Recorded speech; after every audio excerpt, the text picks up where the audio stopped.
South ఇండియాలోనే biggest sorry store మన Varahi silks మన విజయవాడ ఎంజీ రోడ్ లో డిసెంబర్ 4వ తారీఖున ఘన ప్రారంభం.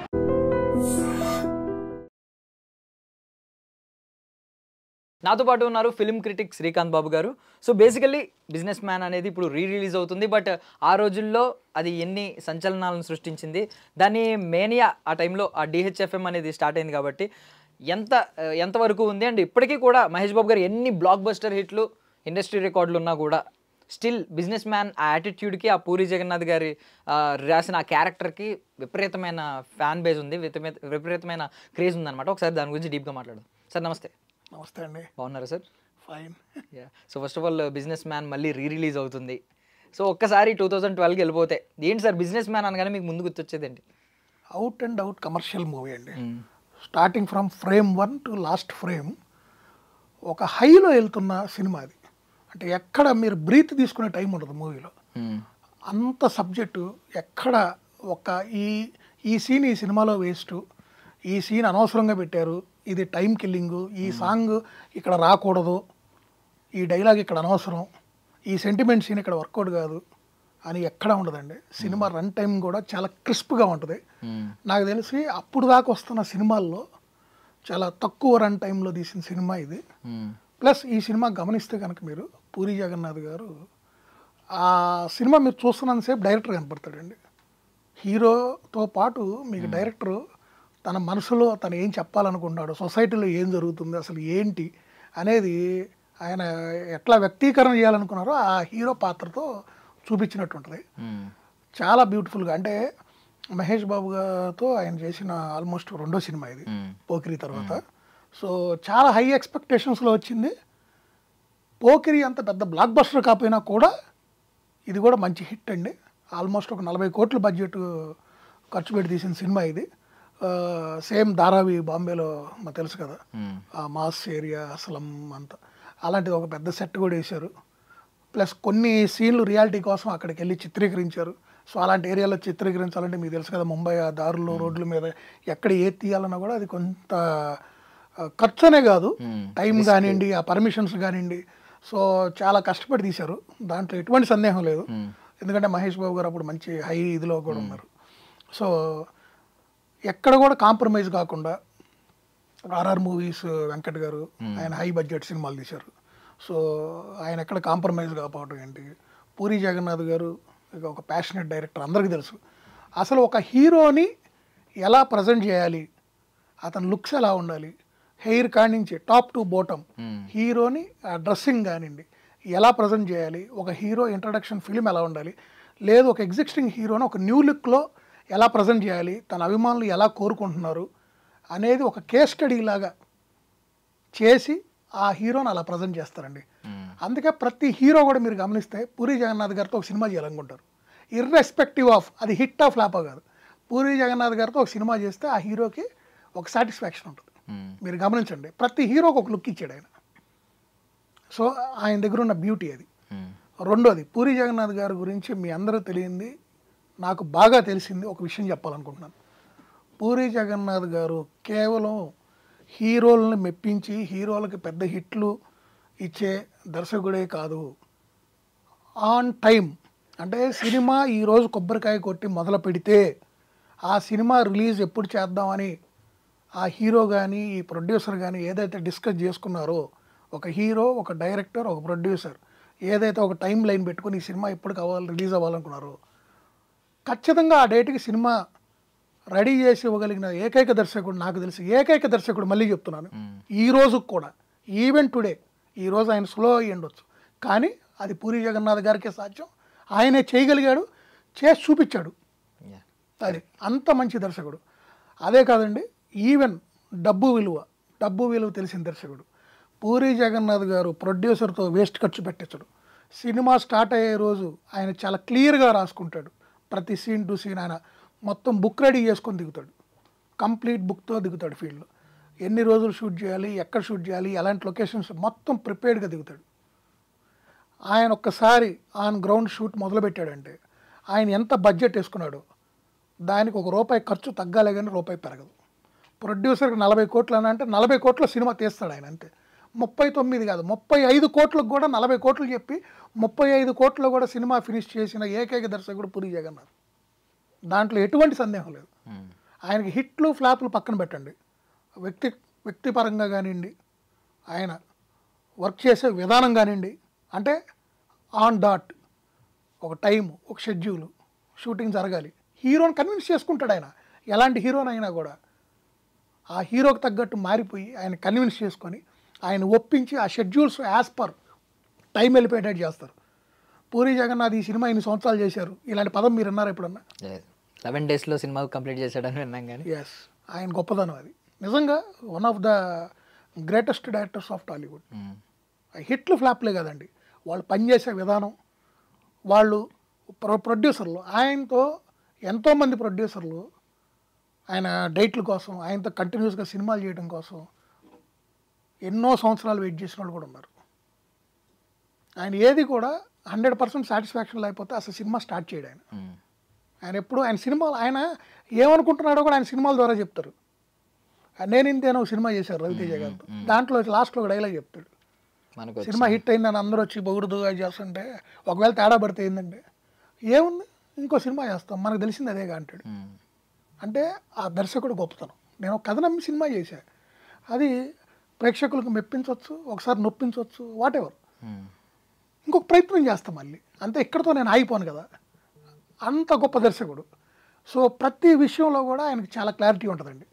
ఎలా చేయాలి, ఏ షెడ్యూల్ ఎప్పుడు పెట్టుకోవాలి, ఎలా చేద్దాం, ఎలా ముందుకెళ్దాం, బడ్జెట్ ఏంది, బడ్జెట్ పరిమితులు ఏంది, నిర్మాతని, ఒక్క నిర్మాత కూడా పూరి జగన్నాథ్ గారితో నేను సినిమా మొదలుపెట్టాను, సినిమా టైం కంప్లీట్ కాలేదు, లేదా పూరి జగన్నాథ్ గారు నాకు ఇంత బడ్జెట్ సినిమా ఇచ్చారు కానీ అది డబల్ అయింది, లేకపోతే ఇంత పెరిగింది, దానివల్ల నేను ఆర్థికంగా నష్టపోయాను అని ఈ రోజుకి ఒక నిర్మాత మాట్లాడు.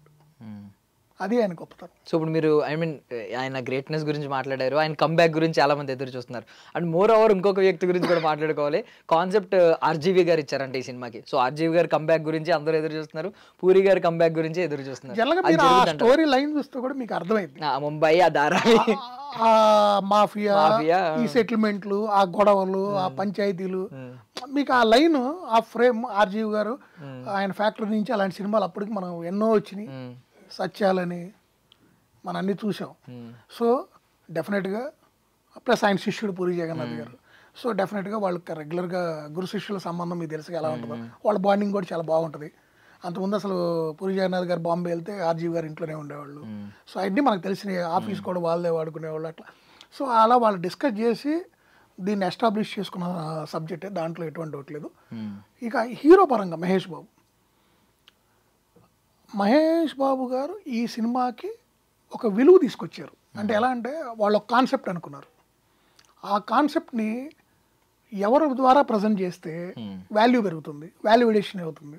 మహేష్ బాబు గారు ఆ సినిమాకి ప్రతి ఫ్రేమ్ మీరు చూస్తే మహేష్ బాబు గారు సంభాషణలు కానీ, ఆ డైలాగ్స్ కానీ, అసలు ఈ సీన్లో ఈ డైలాగ్ టాప్ అనుకునే లోపల ఇంకో సీన్ వస్తుంది. ఎక్కడ కూడా హీరో అది అతనికి కొన్ని సందర్భాల్లో అతను ఒక అడుగు వెనక్కేయాల్సి వచ్చినా కూడా హీరో కాన్ఫిడెన్స్ పరంగా కానీ, ఆ క్యారెక్టరైజేషన్ కానీ ఎక్కడ డౌన్ అవ్వదు, 1% కూడా అలా వెళ్ళిపోతూ ఉంటుంది హైలో. హీరోయిన్ పరంగా కానీ కాజల్ గారు ఎన్నో సందర్భాల్లో ఉన్నారు, నాకు పూరి గారు అద్భుతమైన సినిమాలు ఇచ్చారు కానీ. ఎస్, కాజల్ అగర్వాల్కి one of the best movie ఇది. మంచి సాంగ్స్ ఉన్నాయి మహేష్ బాబు గారితో చేయటం, ఆ తర్వాత చాలా మంచి సినిమాలు కూడా వచ్చినాయి. సో అట్లా అన్నీ కలిసిన సినిమా అండి. దీంట్లో మీరు గమనిస్తే ప్రతి క్యారెక్టర్ కూడా, అంటే నాజర్ గారు కానీ, సాయాజీ షిండే ఆ క్యారెక్టర్ కూడా చాలా బాగుంటుంది. అట్లా క్యారెక్టరైజేషన్స్ ఏ క్యారెక్టర్ ఎవరు పర్ఫెక్ట్గా సెట్ అవుతారు. అంటే ఆయన చాలా లిమిటెడ్ క్యారెక్టర్స్తో చేసిన సినిమా ఇది, మెయిన్ క్యారెక్టర్స్. సో వాటిలో మీరు ప్రకాష్ రాజ్ గారి క్యారెక్టర్ కానివ్వండి, ఇక అట్లా మనకు గుర్తుండిపోతాయి. ఇప్పుడు ఈ రోజు కూడా మనం దాన్ని డిస్కస్ చేస్తుంటే ఆ క్యారెక్టర్లు గుర్తొస్తున్నాయి. అంటే ఆ దర్శకుడు ఆ క్యారెక్టర్కి ఆయన రాసుకున్న సంభాషణలు, ఇచ్చిన వాల్యూ ఎడిషన్ ఆ సబ్జెక్ట్లో వాళ్ళకి, ఇవన్నీ కూడా ఏం చేసినాయి, ఆ పర్టికులర్ ఈ క్యారెక్టర్ అయితే ఈయన బాగుంటాడు అని ఎప్పుడైతే ఆయన అనుకున్న వాళ్ళని తీసుకొచ్చి ఆ క్యారెక్టర్లో నిలబెట్టి ఆ డైలాగ్స్ పలికిచ్చారో, ఆ సీను, ఆ ఫ్రేముకు నిండుతనం, ఆ సీన్ అంత గొప్పగా పండింది. సో అట్లా ఈ సినిమా ఏంటంటే ఆ రోజుల్లో వన్ ఆఫ్ ద అంటే ఫ్యాన్స్కి ఒక ఫీస్ట్ లాంటి సినిమా అనమాట. ఒక రెగ్యులర్ డ్రామా, ఒక రొటీన్, ఒక యాక్షన్, ఒక క్రైమ్ థ్రిల్లర్ కాకుండా ఇది ఒక డిఫరెంట్ జోనర్ సినిమా లాగా. అంటే ఒక మాఫియా ఇదిలో అటు క్రైమ్ అనలేవు, ఇటు థ్రిల్లర్ అనలేవు, అటు డ్రామా అనలేవు. సమాజం మీద, సమాజంలో జరుగుతున్న ఒక దుర్మార్గాలు, సమాజంలో ఏదైతే నీతి న్యాయానికి కట్టుబడకుండా మంచి చేద్దాం అనుకున్నప్పుడు కూడా దాన్ని కొంతమంది చెడు వ్యక్తులు మనల్కి అడ్డుపడి దాన్ని చేయనీయకుండా ఇది చేసినప్పుడు, మనలో అంటే మనం ఏమీ చేయలేనప్పుడు ఒక 12-14 సంవత్సరాలు ఉన్న ఒక కుర్రవాడు ఎలాంటి మైండ్ సెట్ డెవలప్ అయ్యిద్ది, అతనికి ఎలాంటి తిరుగుబాటు తెచ్చుకుంటాడు సమాజం మీద, సో అది ఎలాంటి పరిణామాలకు దారితీసిద్ది అనే ఒక సబ్జెక్ట్ని ఒక బోల్డ్గా తీసుకొని దాన్ని బ్యూటిఫుల్ వేలో ప్రజెంట్ చేశారు. మ్యూజిక్ డైరెక్టర్ తమన్ కూడా చాలా మంచి మ్యూజిక్ ఇచ్చాడు. ఆ టైంలో ఆటోల్లో ప్రతి ఆటోలో కూడా ఈ సారస్తారు సాంగ్ రిపీట్ మోడ్లో ప్లే అయ్యేది. అసలు మీకు హుక్ స్టెప్ కూడా ఈవెన్ అప్పుడు హుక్ స్టెప్స్ తక్కువ కదా, మీకు ఈ సారస్తారు స్టెప్ ప్రతి ఒక్కరు వేసేవారు లిటరల్లీ. చాలా పాపులర్ సాంగ్ అయింది అది. అది బ్రేక్ అండి అప్పుడు తమన్ గారికి అప్పుడు దాకా ఉన్న సాంగ్స్ అన్నిట్లో అదే పెద్ద బ్రేక్. మంచి సినిమాలు చేశారు కానీ ఇది ఒక అంటే ఆయన రేపు ఆయన చాట్ బాక్స్ లిస్ట్ పెట్టుకున్నప్పుడు one of the best album కింద పెట్టుకునే ఆల్బమ్ అది, దాంట్లో ఎటువంటి డౌట్ లేదు. మంచి సాంగ్స్. మెయిన్ అండి డైరెక్టర్ ఆయన ఎంచుకున్న టీం మహేష్ బాబు గారితో సహా ఆ క్యారెక్టర్ ఇంకా వాళ్ళనే మనం ఊహించుకోగలం. ఆ సినిమాలో ఇంకో హీరోని మనం ఊహించుకోలేము, అంత అద్భుతంగా రాశారు. ఆ సంభాషణలు కానీ ముఖ్యంగా ఇలాంటి సినిమాకి ఏంటంటే రన్ టైం ఎక్కువైనా కూడా అంతసేపు మనం చూడలేము. సో ఆ రన్ టైంను కూడా ఆయన చాలా క్రిస్ప్ చేసుకున్నాడు. సో అట్లా ప్రతి విషయంలో కూడా చాలా జాగ్రత్తగా తీసిన సినిమా ఇది. ఆల్మోస్ట్ 40 కోట్లు పెడితే అరౌండ్ ఒక 5-10 కోట్లు అటు ఇటు 100 కోట్లు చేసింది ఆ సినిమా ఆ రోజుల్లో. సో డెఫినెట్గా మంచి మూవీ అండి ఇది. రేపు మనకు రిలీజ్ అప్పుడు ఇప్పుడంతా 4K రెజల్యూషన్లో అన్నీ చేసుకొస్తున్నారు కదా, ఆ సౌండింగ్ కానీ, ఆ సాంగ్స్ కానివ్వండి, ఆ డైలాగ్స్ కానివ్వండి, ఆ డైలాగ్ డెలివరీ మహేష్ బాబు నుంచి ఆ హీరోని ఆయన ప్రజెంట్ అయిన విధానం డెఫినెట్గా నేను చెప్తున్నా కదండి, ఫ్యాన్స్కి మాత్రం ఒక ఫీస్ట్, దాంట్లో ఎటువంటి డౌట్ లేదు. ఎందుకంటే ఈరోజు ఇంత హై వోల్టేజ్ సినిమాలు రావట్లా, మీరు చూస్తున్నారు. సో డెఫినెట్గా ఫ్యాన్స్కి ఏంటంటే అవి కావాలి, ఫ్యాన్స్కి అవే కావాలి, ఆ హైలే కావాలి వాళ్ళ హీరో దగ్గర నుంచి. సో డెఫినెట్గా వాళ్ళు బాగా ఎంజాయ్ చేస్తారు. ముఖ్యంగా పూరి జగన్నాథ్ గారి గురించి మనం చెప్పుకున్నప్పుడు ఆయన చేసే ప్రతి సినిమాలో కూడా ఆ డిఫరెన్షియేషన్ ఉంటుంది.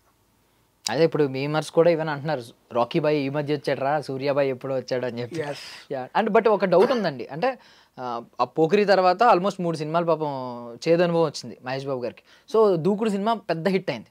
ఒక పెద్ద హిట్ తర్వాత సినిమా వచ్చింది కాబట్టి అంత హిట్ అయింది, లేకపోతే అది కూడా ఒక ఇండస్ట్రీ హిట్ అయ్యేదేమో, అంత స్థాయి ఉన్న, అంత పొటెన్షియల్ ఉన్న సినిమా అని చెప్పి కొంతమంది అన్నారు. దాని మీద మీ అభిప్రాయం? డెఫినెట్గా ఏంటంటే కొంత కంపారిజన్స్ వస్తాయండి. నేను ఇందాక మీకు అదే చెప్పాను, పోకిరితో కంపేర్ చేసుకుంటే పోకిరి అంత పెద్ద హిట్ కాకపోయినా ఇది కూడా హిట్టే అని చెప్పాను. సో అది వై మనం కంపారిజన్ చేసాం కాబట్టి. అట్లా కంపారిజన్ చేసుకున్నప్పుడు ఇది కంప్లీట్లీ ఒక హై వోల్టేజ్, ఓకే, ఒక హై వోల్టేజ్ సినిమా కాబట్టి. సో ఆ డిఫరెంట్ షేడ్స్ ఉన్న, అంటే ఫ్యామిలీ ఎమోషన్స్, డ్రామా, కామెడీ, ఈ సినిమాలో కామెడీ పెట్టుకోగలేము మనం, కామెడీ ఎక్కువ చేసి వర్కౌట్ చేయలేము. సో ఈ సినిమాని మనం దాంతో కంపేర్ చేసినప్పుడు డెఫినెట్గా ఏమవుతుంది, ఇది బెస్టా రెండు మహేష్ బాబు సినిమాలే, అర్థమైంది మీకు. సో అప్పుడు దీనికి ఇంకో 1% మనం ఎక్కువాల్సి వస్తాం.